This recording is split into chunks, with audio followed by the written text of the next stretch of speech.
bem-vindos ao podcast do Instituto Ludwig Fomes Brasil. Meu nome é Bruno Garchagen. Hoje eu converso com Roberto Mota, autor do livro Ou Ficar a Pátria Livre.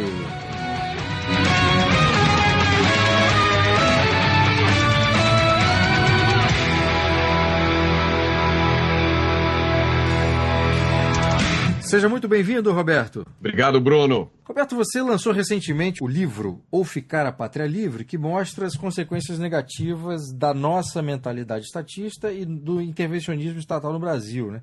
E você faz uma interessante comparação com os Estados Unidos, onde você morou durante anos. E eu queria começar essa conversa te perguntando, Roberto, como é que você fez para comparar países com culturas políticas e econômicas tão distintas, né, sem cair em determinados equívocos e de forma que parece ser o objetivo do livro para influenciar mudanças positivas aqui no Brasil? Essa pergunta é muito interessante, Bruno, porque, na verdade, os meus instrumentos de comparação, eles vêm de duas experiências distintas, né? Uma experiência de vida, eu morei nos Estados Unidos de 89 até 95 e testemunhei uma coisa que eu imediatamente não soube nem articular. A única coisa que eu sabia dizer é que os Estados Unidos eram um país civilizado e que as pessoas lá viviam muito melhor, com mais prosperidade e mais tranquilidade de viver, né? Mas eu, inicialmente, não conseguia articular essa coisa. Eu não conseguia colocar o meu dedo no porquê dos Estados Unidos serem assim e o Brasil ser diferente. E eu botava a culpa disso num temperamento do brasileiro, ou no fato da gente ter uma prática política corrupta, né, que hoje ainda é, talvez, uma reclamação mais comum, né? As pessoas falam da corrupção no Brasil como sendo o maior problema do Brasil e o problema fundamental de todos. E algum tempo depois, alguns anos depois, eu participei da fundação de um partido político e, como parte desse processo, eu tomei contato com a escola austríaca, os valores liberais, e as coisas começaram a se encaixar, a fazer um certo sentido. E pouco tempo depois eu fiz um mestrado e estudei cultura nacional comparada, principalmente um autor chamado Geert Hofstede, que ele compara as culturas nacionais, as principais características. E aí as coisas começaram a se encaixar. Eu comecei a relacionar aquela minha experiência de vida com um conjunto de referências intelectuais. E aí as coisas começaram a fazer sentido. E quais são as principais diferenças que você observou nessas duas experiências que você teve aqui e nos Estados Unidos, entre nós e os americanos, Roberto, que explicam a prosperidade econômica lá e a baixa prosperidade aqui? A minha experiência pessoal foi de uma sociedade profundamente cumpridora das regras que ela mesma cria. Então, a minha experiência dos Estados Unidos, nos lugares onde eu vivi, onde eu morei, e algumas vezes eu ficava muito tempo sem ter contato com brasileiro ou qualquer outro latino, foi de um cidadão americano que é inconcebível para ele subornar qualquer tipo de autoridade, né? É um cidadão que entra em fila, é um cidadão que cumpre as regras e leis da sua sociedade, desde as pequenas até as maiores. Então, para mim, a diferença mais gritante, de forma prática, entre o Brasil e os Estados Unidos, em todo lugar existe corrupção, existe pessoas que violam a lei. Mas nos Estados Unidos, essa violação sistemática de lei e práticas desonestas, eu acho que elas ficam limitadas a um certo nível da sociedade para cima. Enquanto aqui no Brasil vale tudo, em todo lugar, qualquer pessoa, em qualquer situação, de qualquer idade, de qualquer classe social, me parece que tendo uma oportunidade de burlar a regra, ela o faz. E depois, quando eu fui estudar cultura comparada, e principalmente quando eu li O Porquê as Nações Fracassam, né, do Daron Acemoglu e James Robson, e também A Grande Degeneração do Niall Ferguson, e também os livros do Douglas North sobre instituições, eu comecei a relacionar isso com o problema das instituições, né? As instituições são as regras do jogo que regram o dia a dia de uma sociedade. E uma parte fundamental da cultura de um país é a disposição de observar e obedecer essas regras, nessas instituições. Você relata no seu livro, Roberto, que a primeira lição que você aprendeu nos Estados Unidos foi que o governo não resolve nada, quem resolve são as pessoas e a sociedade. Eu estou citando uma frase do livro, né? E que lá também ninguém espera que o governo resolva todos os problemas da sociedade, que seria o contrário do que acontece no Brasil. Por que você acha que nós, brasileiros, temos essa relação de dependência e servidão em relação ao Estado, Roberto? Eu poderia apontar assim, duas razões documentadas. Uma delas é o que o Gert Hofstede chama de distância de poder. Né? Distância de poder numa sociedade é uma medida que você consegue ter através de métricas estatísticas da diferença em uma determinada sociedade entre a pessoa que pode mais e a pessoa que pode menos. Então, numa sociedade como nossa, uma sociedade latina, algumas sociedades asiáticas, essa distância é gigantesca. Então, você tem aquela pessoa na sociedade que não pode nada, que é, por exemplo, um ambulante que está vendendo alguma coisa na rua, ou um engraxate, uma pessoa que não tem absolutamente poder nenhum. E você tem aquelas pessoas que são semideuses, que até pouco tempo atrás no Brasil, isso talvez não seja mais verdade, mas até pouco tempo atrás no Brasil, podiam fazer praticamente tudo, qualquer tipo de ação lhes era perdoável. Numa sociedade como a sociedade dos Estados Unidos e algumas sociedades anglo-saxônicas, essa distância de poder é muito menor do que é no Brasil. Então você encontra um fenômeno, por exemplo, de um cara como o Madoff, que cometeu aquela fraude de vários bilhões de dólares e foi condenado a quase 200 anos de cadeia e está cumprindo. É um fenômeno que você, até pouco tempo, não via no Brasil. E ainda não vê, vamos ser justos, você não vê no Brasil ninguém de classe média, de classe alta, especialmente envolvidos com crimes financeiros, cumprindo longas sentenças de prisão. O Brasil, eu escrevi outro dia no meu blog, o Brasil é uma terra que não gosta de prisão. Não importa a razão pela qual o cara é preso, a gente tem uma antipatia à prisão. Então, essa é uma razão muito importante, a questão da distância de poder. Você também afirma no livro, Roberto, que a principal causa do subdesenvolvimento do crime e da pobreza no Brasil são as ideias que nos guiam. Então, eu queria te perguntar que ideias são essas que pavimentam esse caminho? Uma ideia muito importante é essa, né, Bruno? É a ideia de que a lei tem que tratar a mesma lei tem que ser observada por algumas pessoas e por outros ela pode ser ignorada. A Lava Jato não é nada mais, nada menos do que a descoberta institucional no Brasil de que existe uma classe de pessoas que não cumpre a lei e nunca cumpriu. Qualquer pessoa que tenha se envolvido com entidades empresariais no Brasil nos últimos 20 anos, não consegue deixar de perceber que qualquer empresa que faça negócio com o governo, ou ela se submete a determinado tipo de prática, ou ela automaticamente está alijada da maior parte das oportunidades ligadas a negócio com o governo. E isso é uma prática que, aos poucos, foi penetrando também na iniciativa privada. Então, você vê hoje no Brasil empresas que vendem os seus produtos e fazem os seus negócios através de facilitação ilegal. Então, essa é uma prática que começou na esfera governamental e contaminou a iniciativa privada. A outra ideia perniciosa no Brasil é a vitimização do criminoso.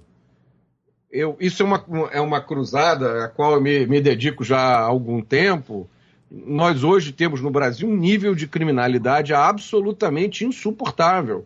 Um nível de criminalidade violenta e não violenta, que é astronômico. No Brasil são assassinados 65 mil pessoas todos os anos. 95% desses crimes nunca são esclarecidos. Quando o crime é esclarecido e alguém é condenado, um homicida hoje no Brasil, um cara que te dá um tiro na rua, acaba com a sua vida, acaba com a vida da sua família, ele pode ser condenado até 5 anos de prisão, mas uma pena típica para um cara desses, um assassino desses, é 5 anos de prisão. 5 anos de prisão, depois de cumprido 1/6 da pena, menos de 1 ano, o criminoso tem direito à progressão de regime. Ele passa para o regime semiaberto, que em teoria quer dizer que ele iria para um albergue, sob supervisão, mas como isso não existe no Brasil, ele vai para casa. Então, quanto é que vale uma vida hoje no Brasil? Ela vale menos de 1 ano. Na hora que você tenta, e essa experiência eu tive em todo o Brasil, onde você levanta essa questão e apresenta esses dados para as pessoas, uma boa parte das pessoas ainda tem aquela reação de, mas, poxa, coitado do cara, ele matou porque ele não tinha o que comer. Ainda que você mostre os dados, e isso tem no meu livro, de que não existe hoje, praticamente no Brasil, o cara que mata para comer. O sujeito que mata hoje no Brasil, ele mata porque a punição é pouca ou nenhuma, e aquilo ali, a vida humana não representa nada para ele, e ele sabe que a probabilidade de ele ter uma punição é muito pequena. Então essa ideia de vitimização do criminoso é uma coisa que empurra a gente para trás. A ideia de que o Estado é o solucionador último de todos os problemas é uma ideia que os movimentos liberais dos últimos anos no Brasil estão nos ajudando a combater. Graças a eles, graças a esse movimento, eu fui um dos que se beneficiou desse movimento, porque eu comecei a entender melhor, através de literatura, de informações que nunca estiveram disponíveis no Brasil. Mas a ideia de que o Estado é o solucionador último de todos os problemas e que o Estado tem obrigação de garantir ao cidadão a felicidade, que é praticamente o que está escrito na nossa Constituição, essa ideia ela termina no Estado totalitário. E até chegar lá tem algumas paradas intermediárias que incluem a transformação do Estado numa máquina imensa, com políticos superpoderosos, com funcionários públicos milionários, e torna o Estado, como é hoje no Brasil, a melhor fonte de renda e a melhor alternativa de carreira. Então, se você hoje tem um filho no Brasil e ele está se formando, qual é o conselho que a maior parte das pessoas dá aos filhos? Meu filho, faça um concurso público. E quais são os melhores concursos públicos hoje no Brasil? Os de fiscais de renda. Fiscal de renda da Receita Federal, fiscal de ICMS, fiscal de ISS. E que país é esse, né, Bruno? Onde é que nós vamos parar? No caso da Lava Jato que você citou, Roberto, você vê que a atuação da Lava Jato, né, com uma condenação mais rápida do que a gente... Primeiro uma investigação mais rápida do que a gente está acostumado a ver, né, depois condenações mais rápidas e gente dessa elite política e econômica sendo presa. E aí pegando o gancho do funcionamento das instituições que você mencionou nos Estados Unidos. Você acha que se esse modelo da Lava Jato se replicar em outras instâncias de poder, isso vai ter um efeito pedagógico rápido no Brasil? Quer dizer, é possível mudar esse tipo de conduta a partir desse tipo de atuação de instituições judiciais, policiais, enfim, de investigação, como o Ministério Público Federal? Eu não tenho a menor dúvida, Bruno. Eu acho que é uma outra ideia absurda no Brasil, uma ideia que é compartilhada até por algumas pessoas muito esclarecidas e que fazem parte da nossa elite intelectual. Ele se resume naquela frase de que cadeia não resolve nada. Cadeia resolve tudo. Cadeia é o melhor estímulo que você tem para o comportamento correto dentro de uma sociedade. A gente estava discutindo isso alguns dias atrás, que as coisas vão começar a mudar no Brasil quando o coleguinha do seu filho na escola falar para o seu filho que não vai poder participar de alguma atividade ou que alguma coisa mudou na vida dele porque o pai dele está em cana. E está em cana por muito tempo. Se a gente não tem medo da punição, a sociedade é movida por incentivos. O medo da punição e a possibilidade de receber prêmios e recompensas pelo seu trabalho, pelo seu esforço. Se você retira essas duas coisas, não sobra mais nada. No Brasil de hoje, os incentivos, os prêmios que você tem pelo seu trabalho, pelo seu esforço, estão cada vez menores porque o governo se apropria deles e cada vez você tem mais dificuldade de empreender e gerar riqueza.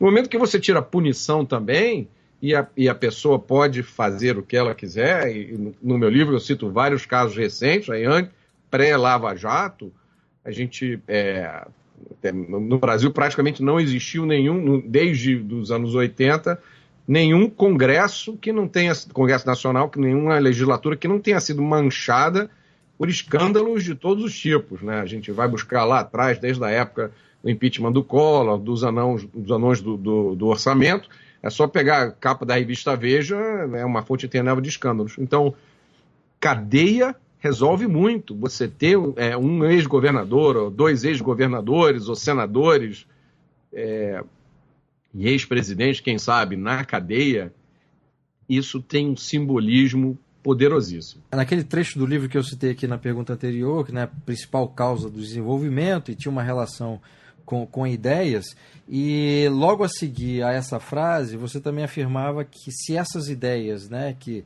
pavimentam o caminho para o subdesenvolvimento, crime e pobreza, se essas ideias fossem, né, ou forem modificadas, o país, né, o Brasil, conquistaria a paz e a prosperidade. De que forma fazer isso, Roberto, nesse momento tão especial da história política, né? Com tanta coisa acontecendo, com a parcela numerosa da sociedade brasileira se interessando por política de uma maneira diferente do que havia no passado recente? Como aproveitar isso, essa oportunidade que está acontecendo, para mudar essas ideias? Essa é uma questão complicada, Bruno. Eu acho que, por um lado, a gente nunca teve uma oportunidade tão boa. Eu nunca vi na sociedade brasileira, desde que eu voltei para o Brasil em 95 e comecei a me indagar, comecei a olhar ao meu lado e comparar com a minha experiência nos Estados Unidos, eu nunca vi um momento tão propício. Eu nunca vi tantas forças positivas, eu nunca vi tanta informação boa disponível. O fenômeno da internet foi uma coisa que surpreendeu todo mundo. O Nassim Taleb fala nos livros dele, né, o Black Swan, que é impossível prever o futuro, né? Nenhuma das grandes crises da humanidade foi prevista por ninguém, nenhuma das grandes invenções da humanidade foram planejadas, as coisas sempre aconteceram por acaso. Eu acho que a gente está diante de um momento absolutamente impensável no Brasil, há alguns anos atrás. Eu jamais... Imagina quando a gente começou o movimento para tirar aquela senhora da mandioca do poder, se a gente já imaginou que a gente ia conseguir tirá-la, e a gente ia conseguir mobilizar as pessoas, e que as pessoas iam continuar mobilizadas, e aconteceu o que aconteceu 2, 3 dias atrás, quando tentaram passar a anistia no Congresso. A pergunta é, o que a gente faz com isso, né? Qual é o próximo passo, para onde é que a gente vai daqui? Eu acho que é uma responsabilidade enorme que está nas mãos das novas lideranças. Essas novas lideranças são constituídas majoritariamente por pessoas sem experiência política, sem experiência política partidária, eleitoral, mas com uma experiência muito grande nas suas áreas de atuação, cidadãos que construíram empresas, que construíram organizações, que moraram fora, um número grande de organizações, né, como o Instituto Mises, por exemplo, como Fundação Naumann, o Instituto Liberal. Essas pessoas e instituições precisam agora apresentar um novo projeto de país. Eu acho que coletivamente, se a gente juntar essas pessoas e essas instituições todas, a gente consegue enxergar um país diferente, que a gente precisa ter coragem moral de articular, Bruno.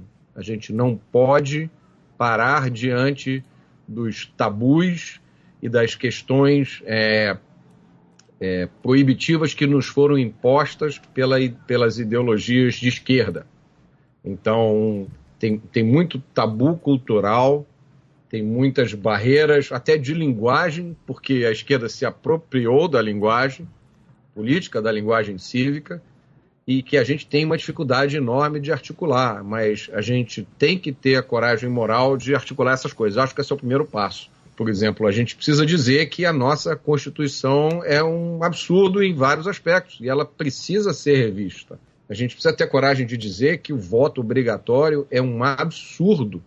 A gente precisa ter coragem de dizer que cadeia resolve e que a gente precisa ter uma polícia melhor, a gente precisa ter uma justiça melhor, e a gente precisa ter um sistema penitenciário melhor, que enquanto a gente não tiver paz para sair de casa e andar pelas ruas, e os nossos filhos também, a gente não vai conseguir resolver nenhuma questão mais complicada.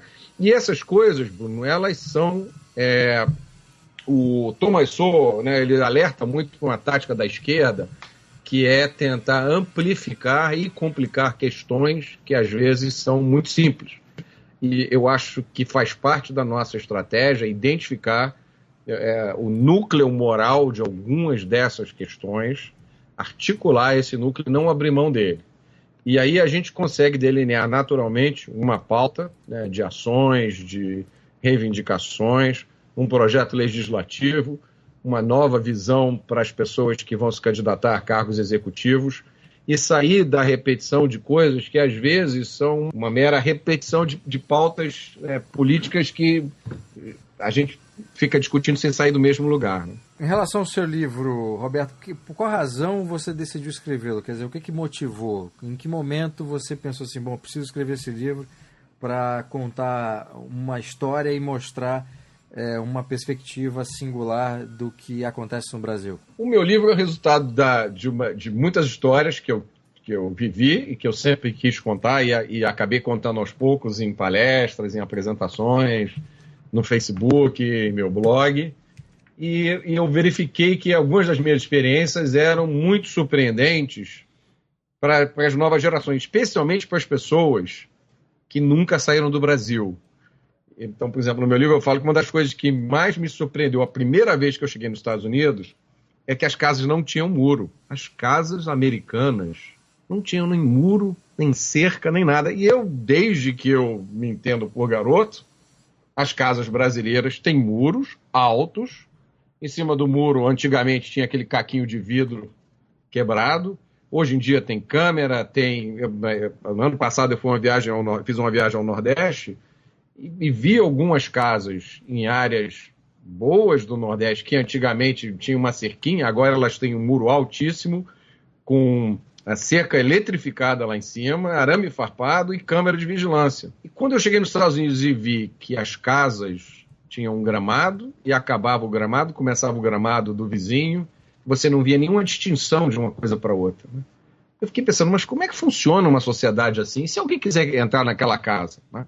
Roubar ou fazer alguma coisa. Quando eu vi nos Estados Unidos as mães na porta das escolas vestindo um coletinho desses de guarda de trânsito, segurando uma lanterna para controlar o trânsito na frente das escolas dos filhos, para os filhos atravessarem, aquilo para mim foi um choque cultural imenso. Então, essas histórias que eu comecei a contar e eu vi que elas eram muito importantes para algumas pessoas, porque essas pessoas nunca tinham visto como era a realidade em um outro país, como ela pode ser tão diferente assim, né?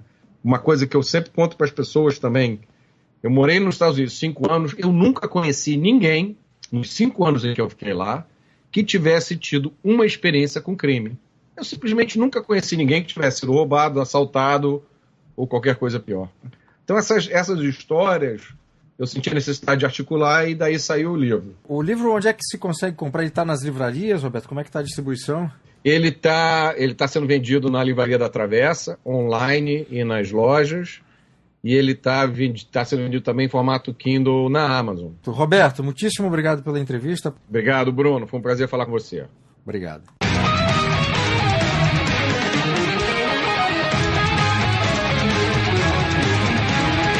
Este foi o podcast do Instituto Ludwig von Mises Brasil. Meu nome é Bruno Garchagen.